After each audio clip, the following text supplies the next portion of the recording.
de nos statuts et règlements d'eau d'intérieur dans le chef du représentant légal et évêque général de leur respect, en la personne de l'évangile Sonny Kafuta Rockman. La majorité des membres effectifs a relevé plusieurs griefs en son endroit. Le choix du président de la CENI par l'Église du Réveil du Congo devrait bénéficier obligatoirement d'un avis du président national honoraire avant d'être rendu public selon le règlement d'ordre intérieur, article 13, paragraphe 4. Et l'okoni ne retient un, papa nanga molimo, alobi nanga bima makambo bonzambe ezate, eza politique. Qu'est-ce que j'ai compris? On veut prendre l'église comme un fonds de commerce politique. Pas être une organisation de plus, moins encore une plateforme encombrante. C'est dans l'optique de réunir, d'accompagner, d'encadrer ceux-là qui, comme nous, voudraient redorer l'image ternie des hommes de Dieu que nous sommes. En tant que père spirituel, le ministre des cultes ne doivent pas être à la solde d'un camp politique ou d'un autre. Parce que pour Nabango, il faut être église ezonga nanzela. Le temps parce que l'église ezonga nanzela, c'est que l'église est nanzela te. Tant que lobete, il faut toye baete tozawana pona ko salela nzambe, c'est que bawana ba ko salela nzambe te.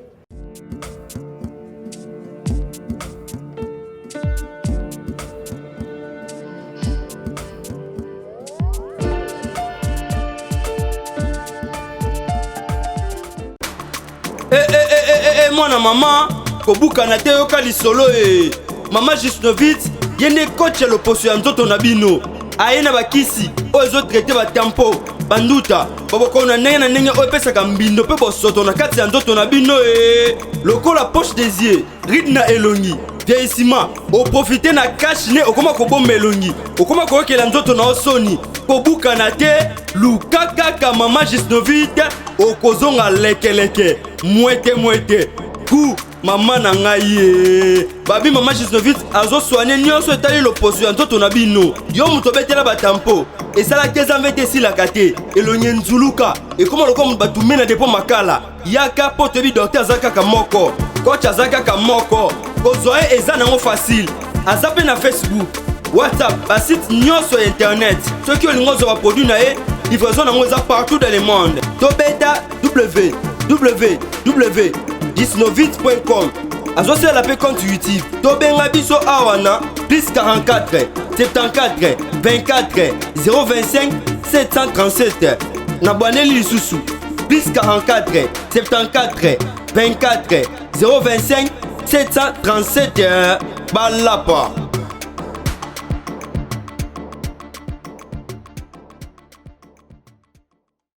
Merci beaucoup. Bande ko balandi a nouvelle tendance ya ko ebeti boza ebele libosa batando ike na bino pona kolanda magazine na bino vérité et réalité et le mot na Judith Ndomba c'est la grande J de la presse congolaise awa na nouvelle tendance. Merci beaucoup na fidélité paix confiance oyo bopesa biso ya kolanda biso et pa wapi boza la kaituluka ya bato libosa batando ike na bino pona kolanda amanaka na bino oyo si bomesana na yango awa na nouvelle tendance. Merci beaucoup na fidélité paix confiance oyo toujours boza kokoba kopesa biso awa na nouvelle tendance. Merci beaucoup na ba aussi si ba bo s'abonner na chaîne na biso. Merci beaucoup ya kobete boza ebele. Merci beaucoup pe na ba obolanda ka biso maintenant bo s'abonner te en tout cas bo s'abonner parce que awa bozwa ka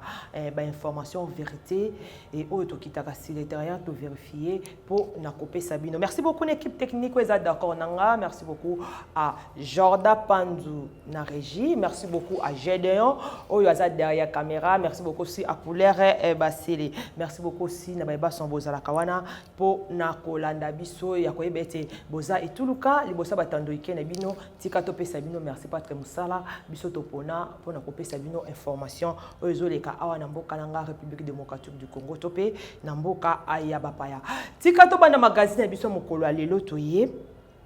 na likambo etali batambusi ya ba église ya mboka nangai ya République démocratique du Congo lolenge nini makambo za ko kende parce que makambo zo kende mabe awa na République démocratique du Congo makambo basala nzambe bazo sala soti makambo na bango oyo bango moko bazo sala eza ko kotisa ti na bandimi Lelo bandimi bazo koya ba victime, cette bandimi lelo bazo comme mort koya ba donc tout le bac église comme le cas parti politique.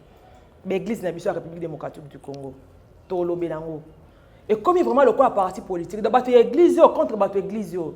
Ba oyo ba ondimela oyo te ba oyo ba ondimela ba oyo te. Tokomi wapi tozo kende pe wapi ndenge etuna kakulutu na ngai Eliezer. Tokomi wapi tozo kende pe wapi. Parce que l'église ya lelo comme si ba perdre mission na bango o ba yela awa, comme si ba perdre mission na bango o ba ya ko sala awa na mokili. L'église na biso ya lelo comme le cas ba parti politique. L'église na biso comme lelo bandimi ba ko côté la pasteur ata pasteur azo sala mabe. Quand on mususu pata pasteur azo sala malam po bandimi ba ondimi te po bango baza batu église wana. Est-ce que eza musala o nkolo atindela kibino awa? Est-ce que eza musala o église ekoki ko sala ana mboka nanga? Est-ce que eza musala o tokoki otika ezala kaka ndenge parce que to mesani na yango? L'église est comme le cas parti politique. Lo basala nzambe ba komi lokola ba politicien. Comme si musala na bango o ba yela ba oye bango te. Comme si makampuma o bango bandimela Yesu o bazwa mokano ya kosala nzambe lokwa mokonji po mobiki c'est comme si ba oye bango te. Comme si ba oye ba musala na bango te. Biso to kozawa pona ko aider bino ko tindika ka bino ko ebisa bino musala o nzamba tinda bino bo sala tinda bino bo yo sala ba parti politique te. Ba tinda bino bo sala bo ya ko lekana TV te bo yo la kisaka biso ke o ya za boete o za boete musala nzamba tinda bino ko gagner ba âme. Na carte ba parti politique te. Na carte ya ko la kisaka biso te o ya za boy o ya za boy. Tote ko mona la bino le lenge ni procédure procès ya pasteur Mukuna elekaki to mona ki be église ndenge telema ki to mona ki église de renaissance était pas pona okende ko zoaye na makambo eza ya soni to kanisa ki to mona ta pasteur Mukuna aleka na télévision alo ba ki te ba nzambe bo limbisanga pona likambo esala ki boye na ndima ki te ko zala boye tintin to moni pasteur asali sous vidéo pona olakisa biso ka longi olongi par rapport à quoi? Est-ce que biso na kati ba parti politique toza kuna soit biso to yebi yo pasteur Mukuna oyo zawana po batu ba yamba Yesu lokwa mokonji po mobikisi musala Yesu atindelao to ya kate po pasteur Mukuna biso ke no ko sonia sa nani kabila sala ki boye facha zo sala boye soki pasteur bolibo kota na politique be bandenga kota ki bobu zo sangisa na biso bandini lelo l'église est comme le cas ba parti politique. Ba o bazo kota ba te ezalaki boy ba passer bazo ka su soni te makambo ezo bima ba passer bazo ka bango su soni te ba yembe ankolo bazo ka su soni te na makambo ezo salama de comme lokola vite comme mesana biso na ngwata to mona bona mabeto mesana na ka bongo te ke sila ezala na ka bongo non bozongela nzela na bino bosala ke bosala na musala premièrement o nzamba tinda bino o lelo biso to yebeli bino ba pasteur ba bishop ba docteur to ebeli bino te ke na oyo boy ba décision na bino zo na ba télévision to comment bon le quoi théâtre so to lembi so tala ba vidéo loin to lembi so tala ba studio to chip na bino to comment tala bino le quoi théâtre to kende wapi poto koma wapi basala nzambe kala mingi te awa wa passer Yannick o aza moyembi ankolo o lelo moyembi kala mingi te toyoki pasteur azalaki marié na mwasi na ndako mais pasteur Yannick autobala lisusu mwasi mususu toyebi te est-ce que si a divorcé na mwasi na kala pasteur Yannick autobala divorce na ngamba basala nzambe na ngamba bayembi toyebi te so tokende nango wapi likambo na biso munene ya mokolo ya lelo toye na likambo oyo ezoleka na ngambo ya ba pasteur wana ezaki kama moketo bandaki kolobela parce que tozomona mwa makambo ngo leka ezosala masama tozoyeba te ekomi nini ngambo na bino basala nzambe ekomi lokwa théâtre tokomosala so tolembi ba video lwe totie bino totie o le amoko seki mais lokwa mwana nzambe ezosala pasi na motema pasi basala nzambe bakoki pe kopengwisa bandimi mosusu bakoka te kosambela à cause na bino à cause na bino papa Yannick obali est-ce que si o divorcé na mwasi na liboso est-ce que osilisi malamu na mwasi liboso pote obali sika mosusu tokolobela ngo na mikolo mizali koyana molai na ngo poto yeba eloko ezolekana avant tokota na sujet biso mokwalo totala na lolenge passer Soni Kafuta bapesa qui est charge ya kokamba basala nzambe ya République démocratique du Congo.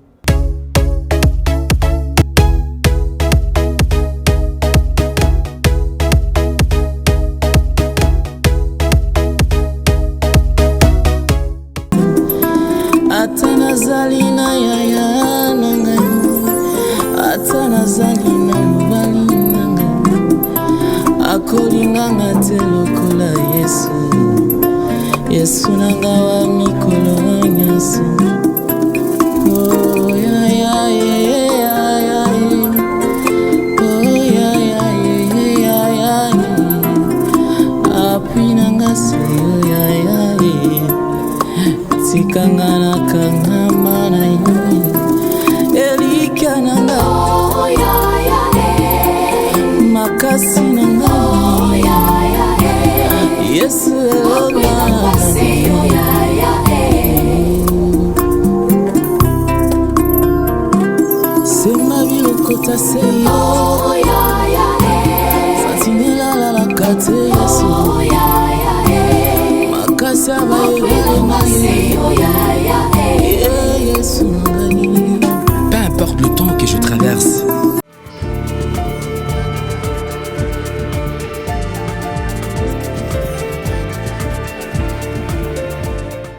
Wana na image bautu kolanda pasteur Soni Kafuta oyo bapesa ki est charge ya kokamba ba église de réveil nyoso oyo akoma ki numéro 1 ya ba pasteur nyoso ya République démocratique du Congo.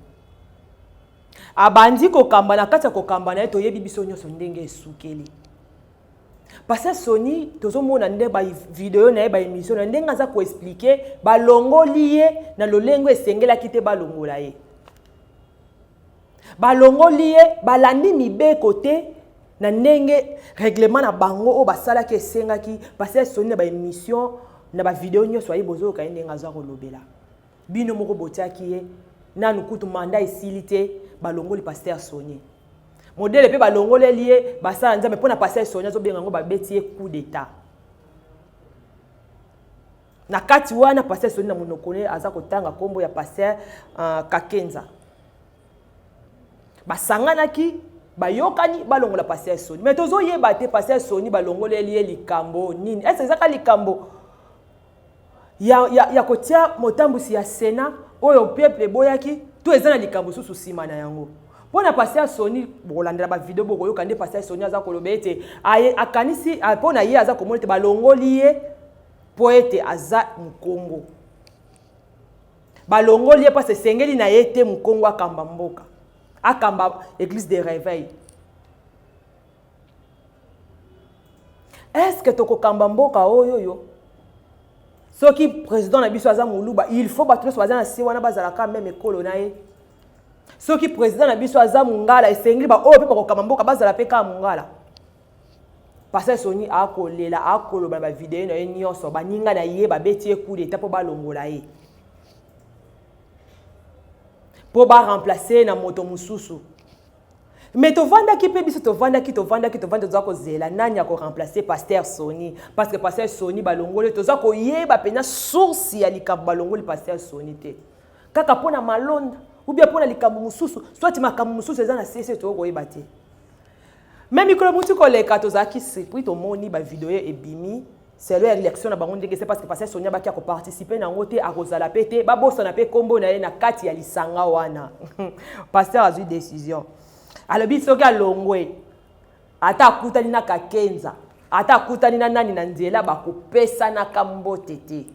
c'est que ezane loko moko ezana sima na yango po mona ke pasteur Sonia ko matina niva bolo bisa biso pe loko ngo bolo bana biso te tozoyeba te au juste eza nini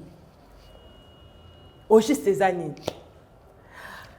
Tovandi boye mikoleleki tomoni ete bauti côté la biso ba vidéo soit tomoni communiquer za koleke ete bauti ko voter pasteur mosusu oyo a remplacer pasteur Soni to ebite basali remise reprise na pasteur Soni ou bien pasteur Soni a jubiloko ka apesi bango tozo ebate eza nini.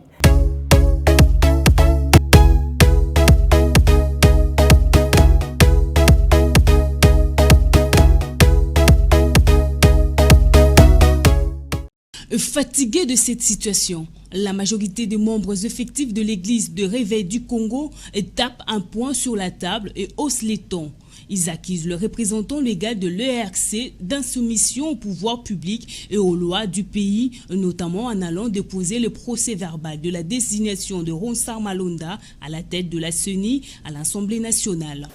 Vu les manquements graves et la violation intempestive et flagrante de nos statuts et règlements d'eau d'intérieur dans le chef du représentant légal et évêque général de l'ERSC,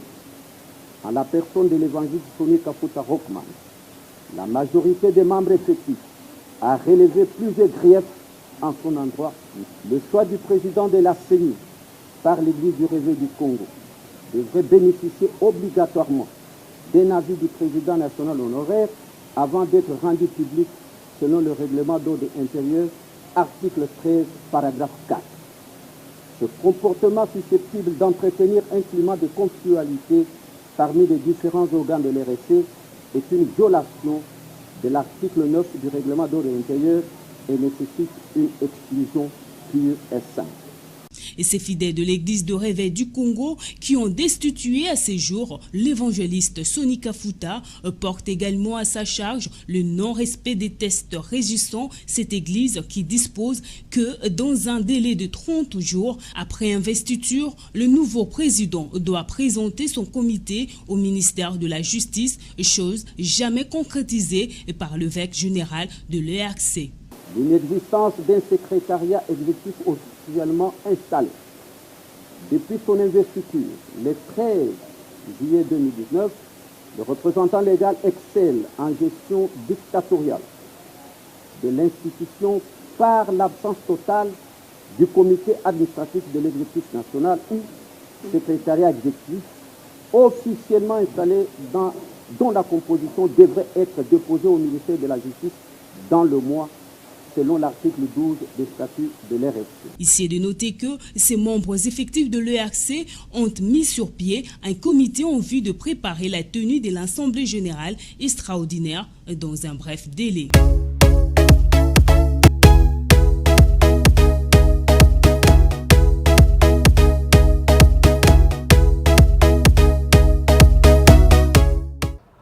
wana boti kolanda tika totalisa biso toyebisa bino te pasteur Dodo Kamba ye moto akomi pasteur titulaire ya ba donc akomi président ya ba pasteur nyonso ya République démocratique du Congo. Sima ya kolongola pasteur Sonny na modèle wa longoli wana sikoyo bateli biso pasteur Dodo Kamba wa azapi motambusi ya église monene o ezana Lemba. Pasteur Dodo Kamba nde akomi président ya ba pasteur nyonso ya République démocratique du Congo. Et colonie du pasteur Dodo Kamba azali na biso na bino toko 5 kaka makalisi toko bateke tozana ngamu na batoko sasa makato ye bakaka balongoli mu Congo na modèle esenga kite balongola ye batie biso pasteur Dodo Kamba etikana sa bino te pasteur Dodo Kamba azalaki na kati ya lisanga ya ba pasteur oyo ba priaka pour la président de la République ya mboka nanga akoma ta akoma ki mokonzi pasteur Dodo Kamba azalaki na kati ya ba pasteur oyo ba priaki pona ye est-ce que eza motuna ezaka kate po azalaki na tata mokonzi ya ekolo sata apriaki mpona tata mokonzi ya ekolo nde ekomisi esika akomi wana tolobi te keza yango me totuni kaka motuna pasteur Sonny bapasteur mosusu bameritaki ebonga wana te esengi kaka na pasteur Dodo Kamba eza mituna toza kotuna entre biso na bino toyeba tozokende wapi. Pasteur Dodo Kamba a commis motambusi ya ba pasteur nyonso ya République démocratique du Congo et pas wapi ba longola ki pasteur Sonny. Pasteur Sonny oyo longo na passe na motema na ba regret oyo azui même décision ya kokota ata lisusu te na kati ya lisanga na bango. Alobi ete ba bossa na kombo na ye.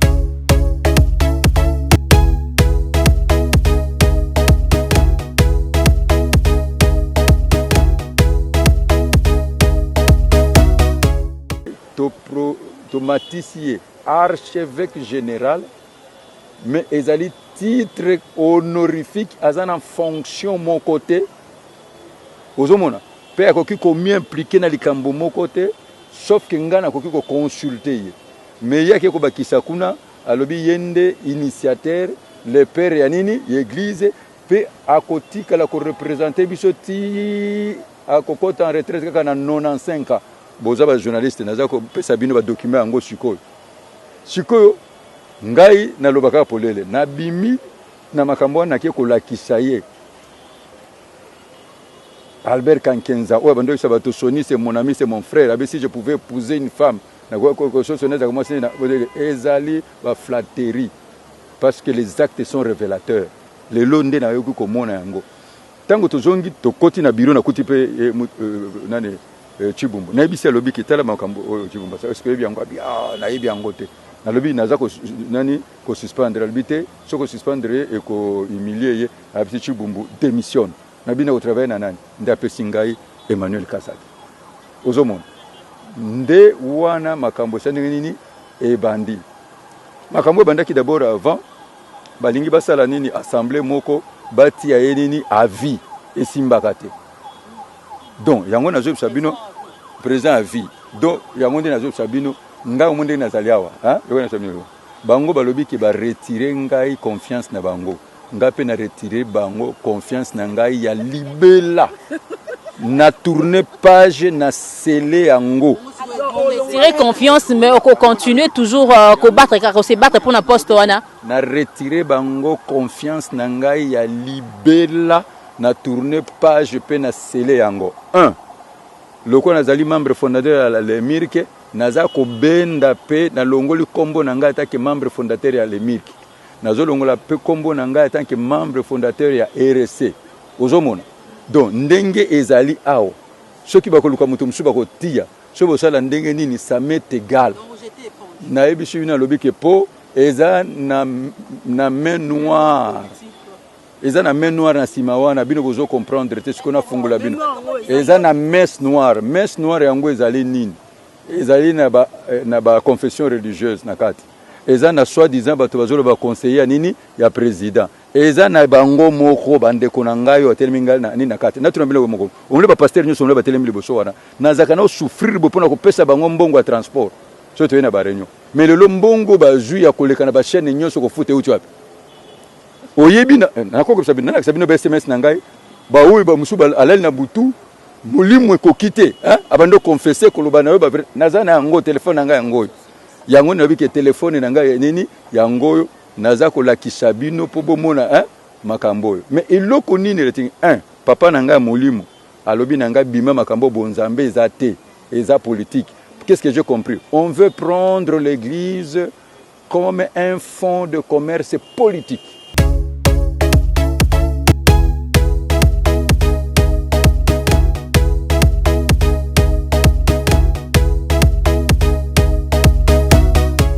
Mais mbalamoko tomoni ete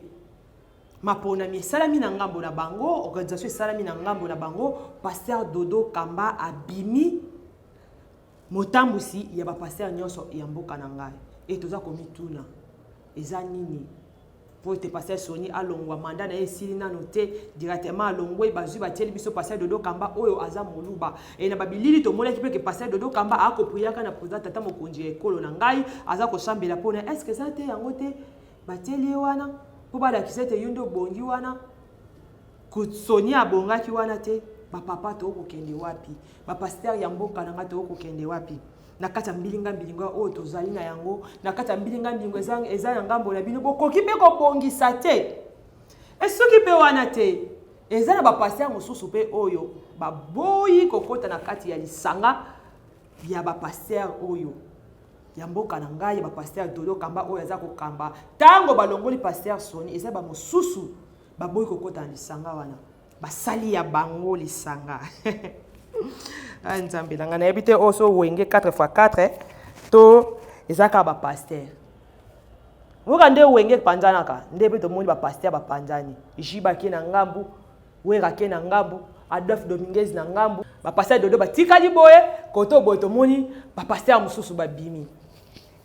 kaka ndenge wenge panzana ka ndenge pe ngamba ba pasteur ekoni afata kota na ngamba ba pasteur mususu bona no image oto cheli bino boyoka ndenge ba pasteur basangani basali pe ya bango basala déjà conférence de presse bona na conférence de presse oyo basala ki ndi to kota na bino na sima na yango c'est parti avec Jordan Pandu.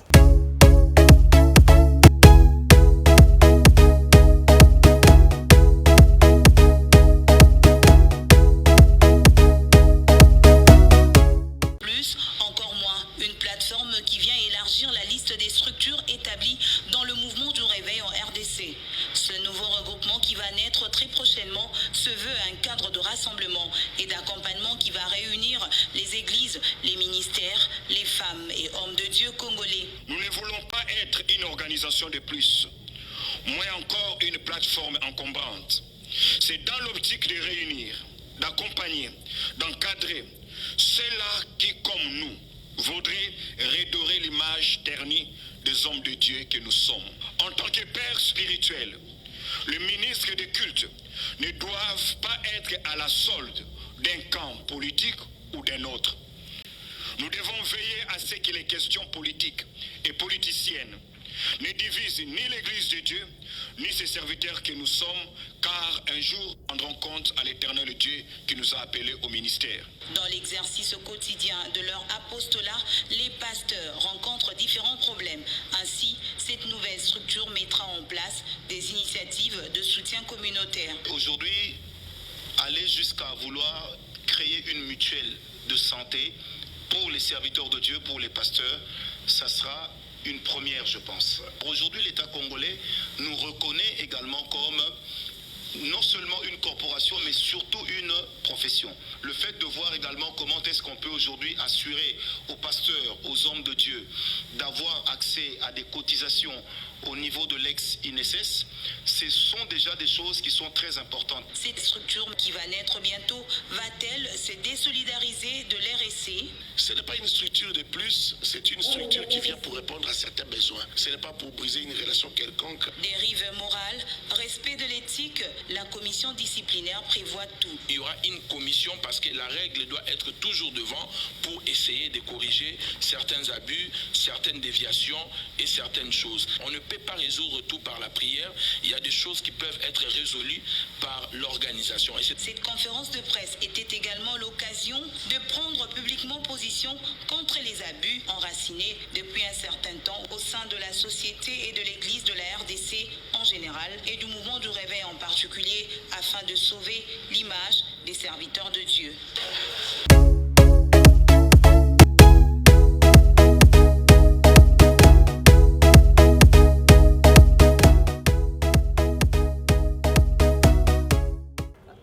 Merci beaucoup Jordan, na régie, merci beaucoup. Et moi je veux dire là, ils ont pasteur PK en République démocratique du Congo. Oh yo ba sepelité, le lenge ba pasteur na biso, oh yo ba kambaka bazotambusa makambo.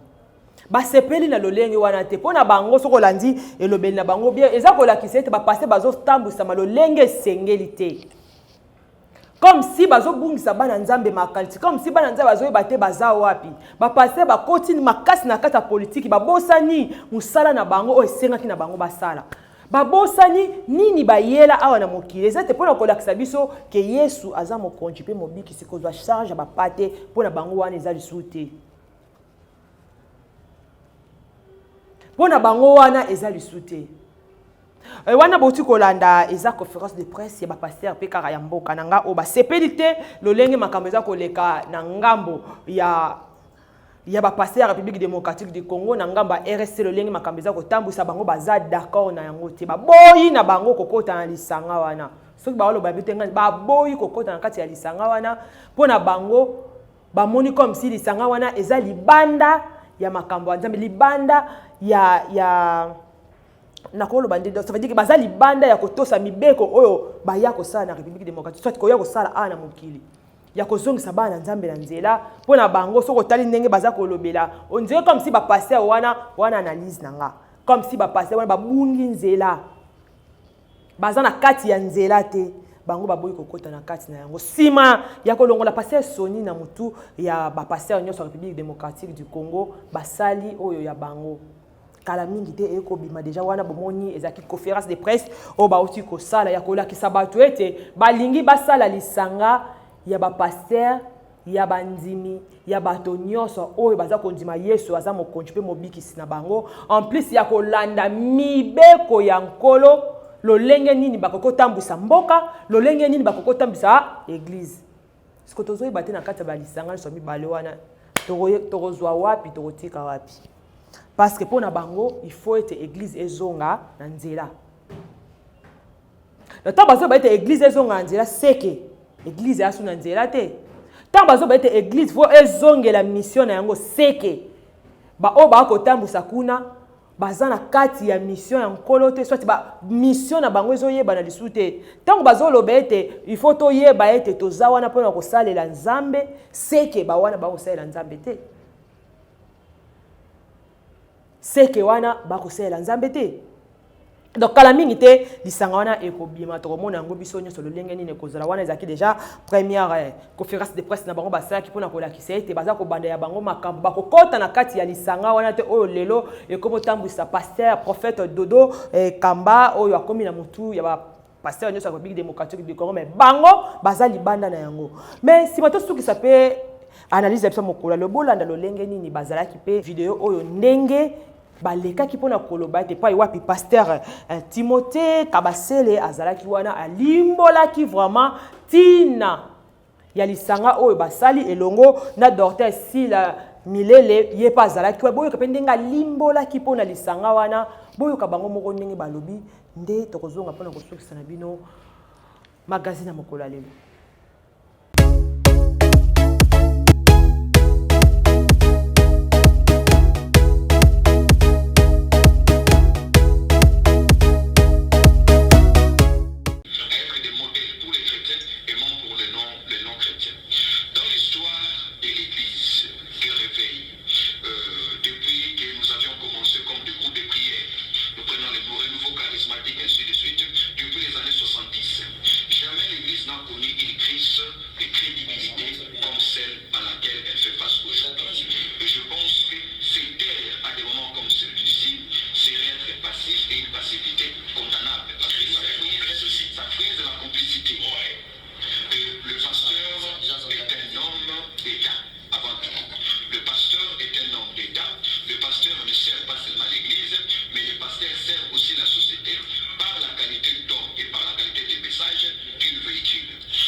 Wana boti kolanda docteur Silas Minile oyo boyoki lolenge nini apesi ya ye makanisi na commentaire mingi ezali te bino moko boyoki boti pe kolanda prophète Timothée Basele oyo yepe alobi tina bango basali lisanga na bango balobi ete ba ko accuser mutu te baza pe wante pona ko yebisa oya sala beto oya sala malamu mais bango bamoni eza malamu kosala lolenge biblia esengi bango kozongisa bana nzambe na nzela seke bana nzela te ba oyo babandaki makambo ngo liboso seke bana nzela te basala nzamba mboka nanga toza wana pona kotindika bino te bosala musala malamu parce que yoko sala soni ya koyoka nyoso ya mabe nyoso ya soni na ngambo na bino ezo sala malamu mingi te eza ko sala soni bovanda bosangana bosolola boyeba nini bokoki kosala soki bomoni te bokoki kotelema pona ekolo mais botelema na ndenga malamu so bomoni ke no te o tozosala eza mabe tosala boto bosala yango parce que bopanzani ata bino mo boko ndima te me bozala kopanzana yango mosusu ebotami pasteur Soni alobi akokota na lisanga moko te lisusu donc pasteur Soni akomi pembeni bokomi wapi ekomi ngambo jibe ngambo wera osilo toke bino boza bato fu bosangisa oyo ezoleka na mboka oyo ezoleka bino boza bato akosangisa ya kozala na kati oyo mboko ya ba politicien ba ko sala o bino boza po boza na kati ya ko sangisa biso et puis mabe ezali bolobi et puis malamu ezali bolobi. Église de réveil bozo sala soni. Bondima te bozo sala soni. Biloko bozo sala ta catholique et sala ngote. Pourquoi ka bino? Bo mekepe ko sangana nanu tozo senga na bino biso bandimi na bino biso bana na bino tozo senga bino bo sangana bo bongisa pe makambu bo bongisa makambu s'il vous plaît ba papa na biso bo bongisa makambu zo kende mabe nyonso ekende mabe na ngambu na bino bo zonga nanu sima bo yeba nini bokoki osala ba bisusu batikali na ngambu ba bisusu bakie na ngambu. Bamsusu kuna balobi te po aza mukonga kwa ko sangisa te akokai ko tambusa biso te il faut muluba boche muluba ko to bamsusu babike bakokota nkata lisanga te baye na ngambu tokomi wapi pe tozo kende wapi tozo senga na bino bo sangana boye banini zozo sa toza posa ete bozala ka wana te po baba na nzamba betaka mabaku mais bozala wana pe pona ko sunga bana nzamba kende liboso pona ko sunga pe mboka kende liboso. Pona ko sala ete mboka kende liboso bisika malamu ezali bolobi malamu bisika mabe ezali mabe soki bino moko bozo panzana bino moko bozo bendana ebongo biso nakosa bino te ba pasteur mboka na boko mo sala soni ya république boko mo sala makambo o esengele bino bo sengele biso nyoto sala bino bo pesa biso conseil mais biso siko to komo lobela bino parce que oyo bo denge bozo kende malamu te. Bon mais qu'un peu ko changer bon mais qu'un peu ko vanda ko solola ko yeba nini bokoki osala po lelo bolongola basoni bolongola biloko nyonso eza malamu te bolongola biloko nyonso ezo senga te ke notre biso dans la télévision to mona rango bon mais qu'un peu bino moko no ko sangana ko longola moko o eza mabe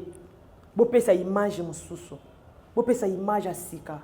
Merci beaucoup na Timothée Bassé les pasteurs oyo basali lisanga na bango tozoza wana pona kotala lolenge ni kamba. Merci beaucoup aussi na prophète Dodo Kamba oyo akomi pasteur ya ba pasteur nyonso ya République démocratique du Congo topesi bino kaka maboko bokende liboso mais tozoyeba te bokosangana ou bokosangana te parce que bokomi déjà deux cas nangam na bino.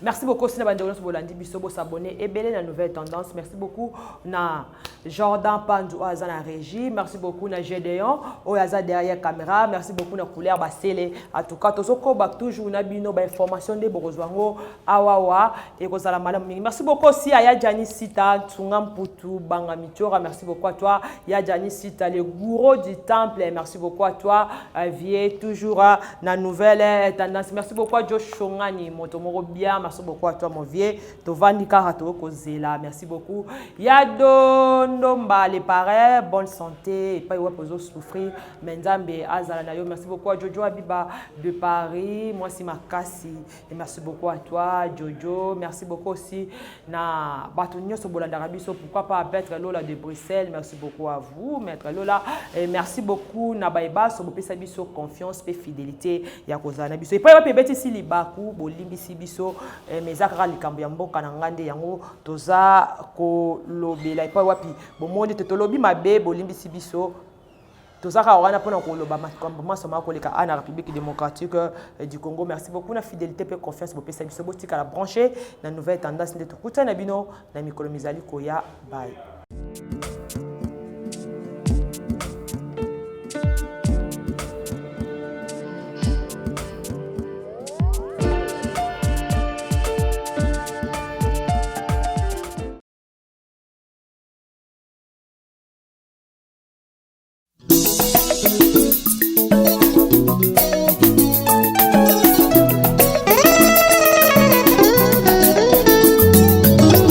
Nani ni ayanga na salalo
eza ya solo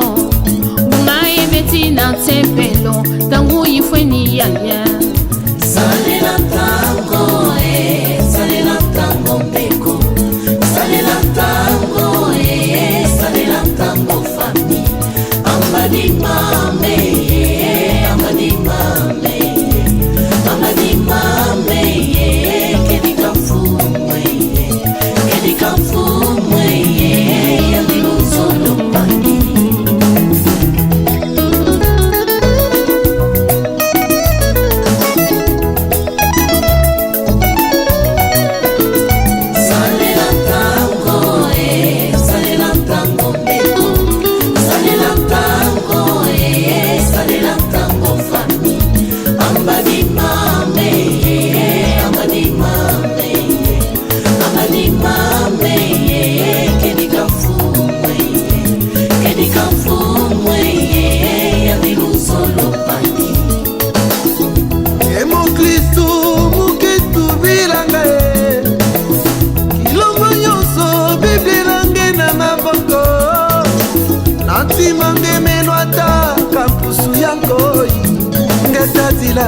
ngetadila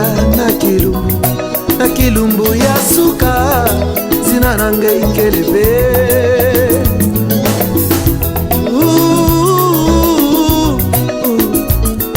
uzali wapi nkolo akoluka yo yobomani kati na masumu nkolo akobelela yo nekosomba tango mikolo ekomi mabe soki okei na moto ekozala likambo na yo po alikati yesu